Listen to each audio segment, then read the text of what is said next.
Alors, au programme d'aujourd'hui, on va continuer à parler de la thèse de Church. Donc, l'idée, c'est de présenter des modèles, encore d'autres modèles qui sont équivalents aux machines de Turing pour appuyer sur la validité de cette thèse de Church et aussi utiliser ça pour quelques conséquences. Donc, en particulier, on va s'intéresser à des modèles encore plus bas niveau que les machines de Turing. Donc, les machines de Turing, c'est déjà un modèle bas niveau dans le sens où on a une tête de lecture, un ruban qui se déplace à droite, à gauche. Mais on peut considérer des modèles encore plus simples, avec encore moins d'instructions, qui semblent encore plus basiques. Et on va voir que certains de ces modèles sont cependant encore égaux à la machine de Turing en termes de puissance de calcul. Et on dira quelques mots sur des modèles algébriques pour faire le lien avec ce que vous avez vu en petite classe. Alors, un exemple de modèle très bas niveau, c'est les machines à piles. Donc, les machines avec K pile, où K est un entier, et ce qui nous intéresse ici, c'est surtout le cas où K est au moins 2. Donc sur mon exemple graphique, j'ai K égale 3, j'ai 3 piles. Alors c'est possible que dans les cours, dans vos études, on vous a parlé de machine à une pile, et peut-être vous demandez-vous pourquoi on ne vous a pas parlé de machine avec plus qu'une pile. Eh bien parce qu'on va le voir, une machine à 2 piles, ou plus que 2 piles, c'est rien d'autre qu'une machine de Turing. Si vous n'avez pas vu les machines à piles jusque-là, ce n'est pas grave, on va le faire.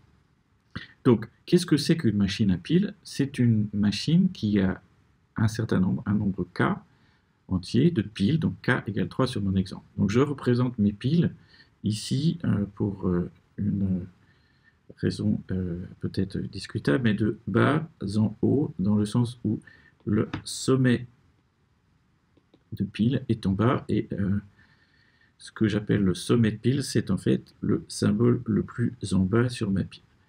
Et donc, les instructions sont seulement de 3 types. On a la possibilité d'empiler un symbole sur une des piles. Ça veut dire, si, par exemple, si j'empile le symbole C sur la première pile, je vais me retrouver avec petit c décrit ici, en dessous, donc au sommet de ma pile. Donc j'empile en ajoutant au sommet, c'est-à-dire en bas avec ma représentation graphique. Sur la deuxième pile, si j'empilais un B, je me retrouverai donc avec AAB, si je le lis de haut en bas, ce mot. Donc c'est une des instructions possibles, empiler un symbole sur l'une des piles. L'autre possibilité d'instruction, c'est de tester la valeur du sommet d'une pile, autrement dit, tester la lettre qui est le plus en bas dans une des piles. Donc ici, le sommet, par exemple, de la troisième pile vaut B. Troisième type d'instruction possible, dépiler le symbole au sommet d'une pile. Donc dépiler par exemple la troisième pile, ça revient simplement à enlever le symbole qui est au sommet, et je me retrouve avec ma nouvelle pile qui vaut A, C, C, C, B.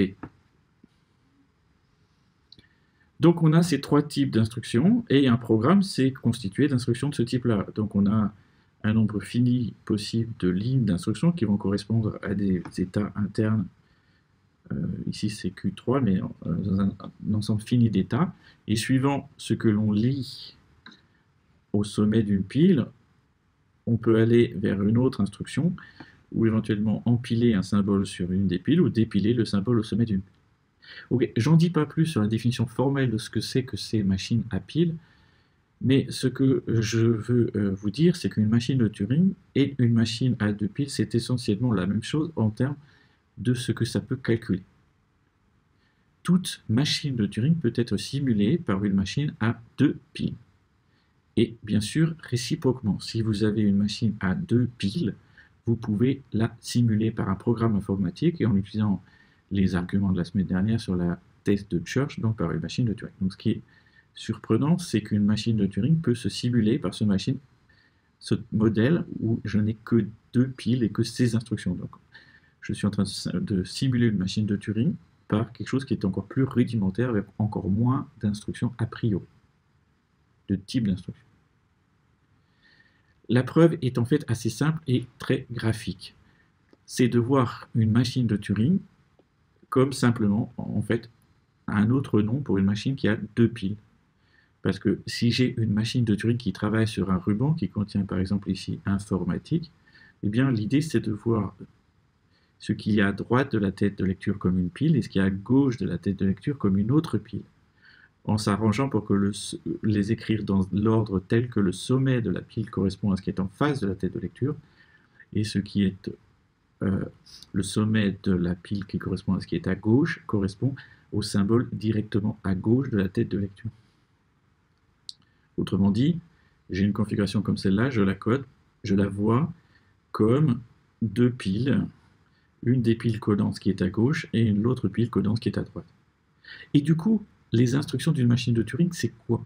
C'est en fonction dans l'état dans lequel je me trouve, suivant le symbole que je lis en face de la tête de lecture, je dois écrire possiblement un nouveau symbole. Donc écrire un nouveau symbole, ça veut dire remplacer le symbole qui est sur la pile de droite par un nouveau symbole.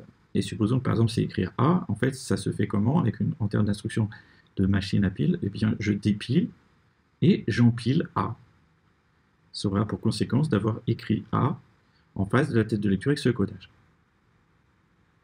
L'autre possibilité, c'est que mon instruction de la machine de Turing dise qu'il faut aller à droite. Mais aller à droite, avec cette façon de représenter les choses, ça veut dire, en fait, dépiler sur la deuxième pile et l'empiler sur la première pile. Si je fais ça, j'aurai dépilé mon O, ajouté O ici, et là, je serai allé à droite. Si je veux aller à gauche, eh bien, je dépile ce qu'il y a sur la première pile et je l'empile sur la seconde pile, pardon, et j'ai simulé un déplacement à gauche. Autrement dit, toute instruction d'une machine de Turing, du programme d'une machine de Turing, peut se coder comme une suite assez simple d'instructions de machines à deux piles. Du coup, je peux simuler ma machine de Turing par une machine à deux piles. Fin de cette preuve.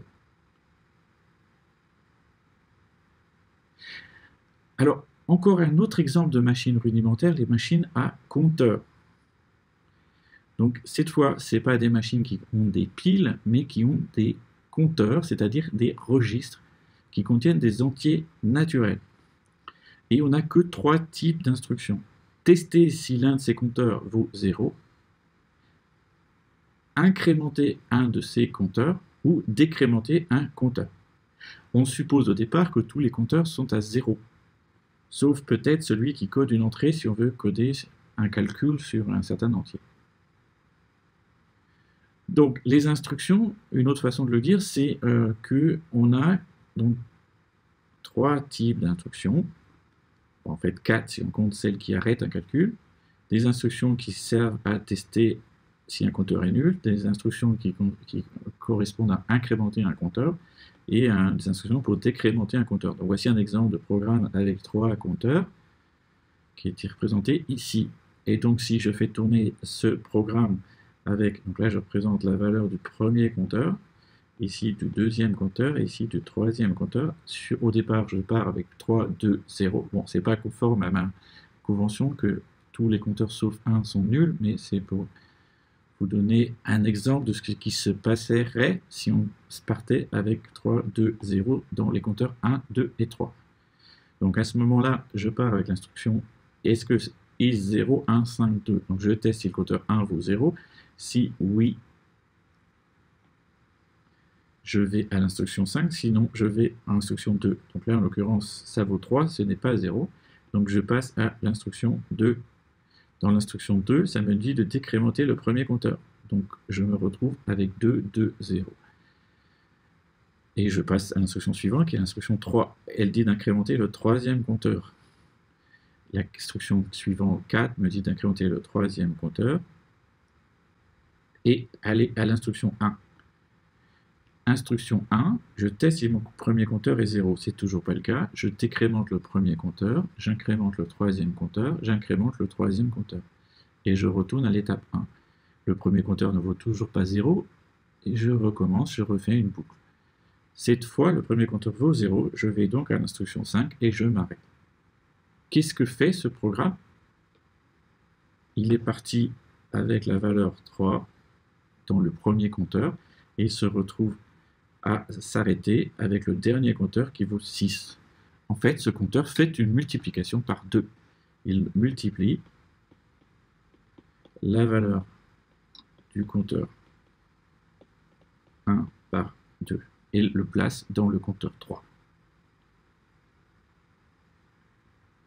Alors en fait, les machines à K piles, donc en fait, disons qu'on peut prendre K égale 2, peuvent se simuler par une machine qui a K plus 1 compteur. Donc ça ferait ici, K plus 1, ça fait donc 3 compteurs. Pourquoi?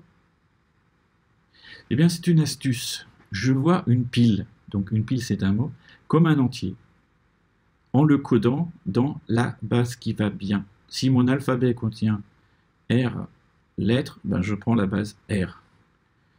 L'idée étant que je vais coder donc le A1, A2, AN par l'entier qui, écrit en base R, s'écrit A1, A2, AN dans le bon ordre. Si vous préférez, si mon alphabet c'est de 0 jusqu'à 9, ou un sous-ensemble de cet alphabet, eh bien c'est simplement l'entier dont l'écriture en base 10 correspond à 1, 2, A1, AN. Et du coup, les instructions d'une machine à pile, c'est quoi? C'est soit dépiler, empiler ou lire le sommet. Et dépiler, qu'est-ce que ça fait sur ce codage? C'est simplement diviser I par la base R, divisé par R. Pour dépiler A1 à N, il suffit que j'enlève A1, ça revient en fait à diviser par R. Empiler, un symbole, A, ça correspond sur ce codage à multiplier l'entier par R et ajouter A. Lire le sommet d'une pile, ça correspond à déterminer le reste de la division euclidienne de I par R. Et tout ça, ça peut se faire avec des instructions de ces machines à pile, à compteur, pardon. Par exemple, pour diviser par R, je pars avec le compteur supplémentaire. Donc en fait, il me faut un compteur de plus. Donc le compteur supplémentaire, c'est K plus 1.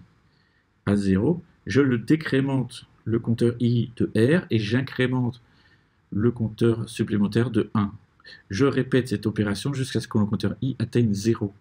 Je décrémente alors le compteur 1 en décrémentant le compteur I de 1 jusqu'à ce que le premier soit 0.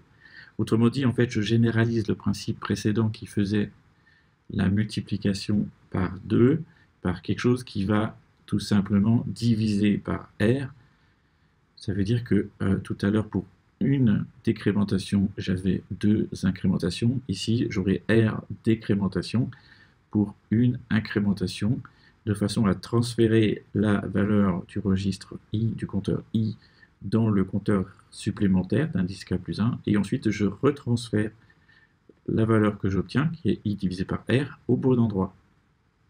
Facile, je pense, de vous persuader, c'est que diviser par R, multiplier par R, ajouter A, ou faire un I modulo R en utilisant une information qu'on stocke dans l'état interne, tout ça, ça peut se faire avec des compteurs. De combien de compteurs on a besoin pour simuler K pile? En fait, on a besoin de K compteur plus 1, qui est le compteur supplémentaire qui sert à faire ces transferts. Donc, on vient d'obtenir que une machine de Turing se simule, on l'a dit, par un automate à K égale 2 piles, qui se simule à son tour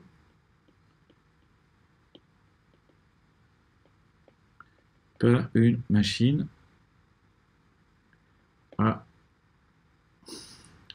3 compteurs. En fait,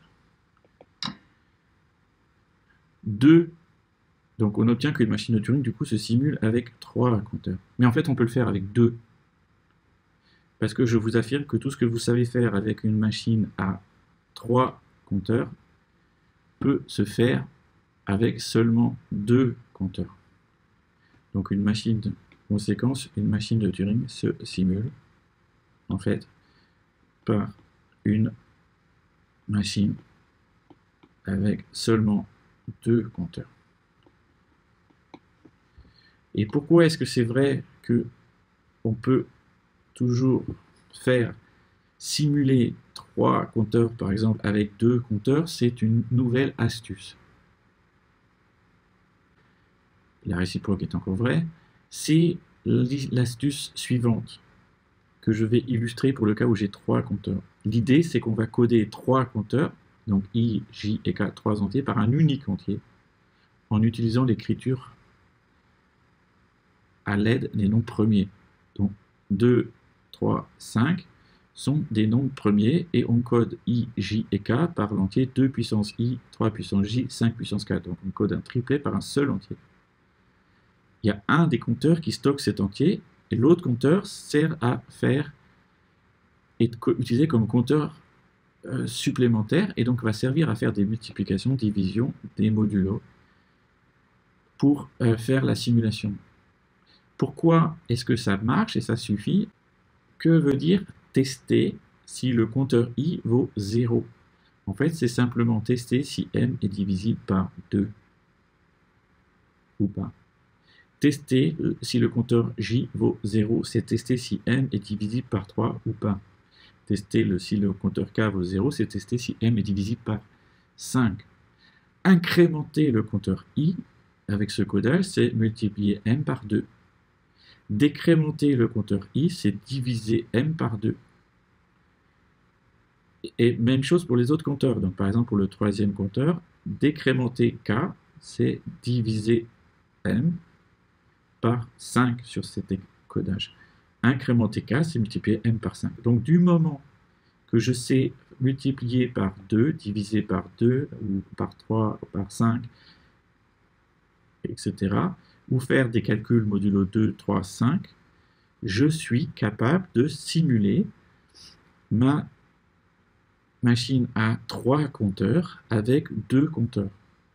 Et il se trouve que faire ces opérations, multiplication, division, calcul, etc., c'est bien faisable en utilisant exactement le principe de la preuve précédente. C'est-à-dire que j'ai un premier compteur qui contient cet entier, et je vais faire des incrémentations et décrémentations en transférant cette valeur dans le compteur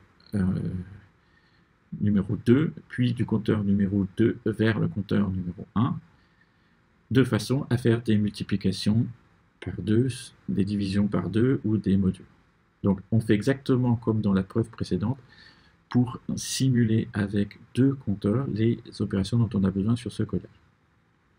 Et si jamais on avait plus que 3 compteurs, bien en fait, si on avait 4 compteurs, on coderait un quadruplet i, j, k, u, disons, par 2 puissance i, 3 puissance j, 5 puissance k, 7 puissance u. Donc on utiliserait les k premiers nombres premiers. Bref, les machines à k compteurs se simulent par des machines à 2 compteurs, et donc en particulier les machines de Turing peuvent se simuler par des machines avec 2 compteurs. Et donc ce qu'on obtient, si on résume, c'est que les modèles suivants se simulent 2 à 2. Donc les machines de Turing, les machines à k pile, pour k plus grand que 2, les machines RAM, les machines à compteur, tout ça peut se simuler 2 à 2. Vous prenez 2 de ces modèles, par exemple les machines à compteur et les machines de Turing, l'un est capable de simuler l'autre. Et donc calculable par l'un de ces modèles, c'est calculable par l'autre modèle. Et ça appuie sur ce qu'on appelle la thèse de Church, donc calculable dans un sens intuitif, ce qu'on appelle programmable, correspond à ce qui est calculable, programmable avec une machine de Turing. Et je pourrais remplacer machine de Turing par machine RAM, machine à 2 compteurs, ou machine à 2 piles, ça marcherait aussi.